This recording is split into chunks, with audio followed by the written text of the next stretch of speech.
right, so when we were talking about grading and drainage before, and I'm going to talk about it again in a minute, that also comes into play on your pool deck. You got to have adequate drainage for all of this.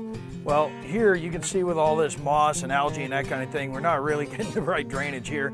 Water's ponding up against this wall. And again, we talked about the clearance of the fiber cement board. Well, it's all the way down to the deck here. So obviously that's going to be an issue, and that would need to be remedied. All right, one of the things I've kind of alluded to but never really talked about is the grading and drainage in this house is really poor. One of the problems is that you'll notice is we didn't have any gutters. Gutters are not required in Florida. I don't know, I guess we don't get enough rain for them to require gutters. I don't know the logic behind that.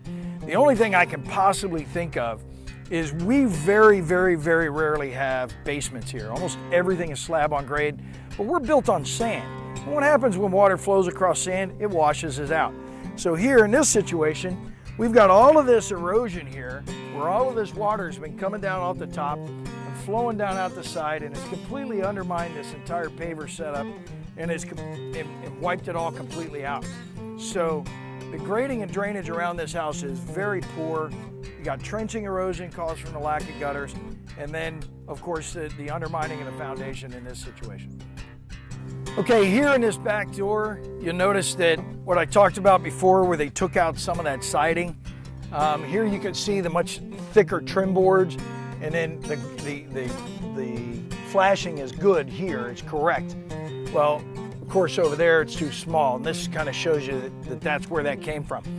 When they took this out, when they took the trim out, they destroyed the house wrap here. So the vapor barrier, you got exposed wood here. So that's an issue. When you lift this back, you can actually see that you got 2 layers of plywood, 3/4 inch plywood, 2 layers. Now, normally the way they install this here in Florida over block is they'll put a 3/4 inch furring strip all the way around. So I don't know how far this wood goes. It could go to just a few inches and then furring strips the rest of the way. I'm not sure. It would take a lot more destructive investigation to try to figure that out.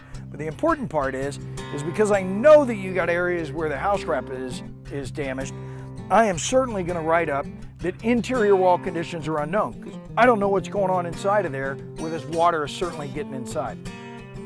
Now, another thing is on any exterior door, you have to have a landing. You have to have somewhere to step down onto.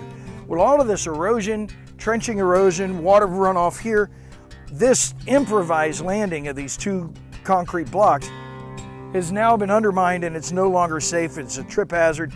This should all be a poured concrete area, a permanent installed landing for you to land on. Part of the reason why you're having an issue with this runoff is because this door is completely exposed. There's no sort of rain coverage over the top of it. Here in Florida, it's absolutely critical that we do that. In my report, I'm going to recommend that we have an awning or similar structure above that to protect this door from the rain.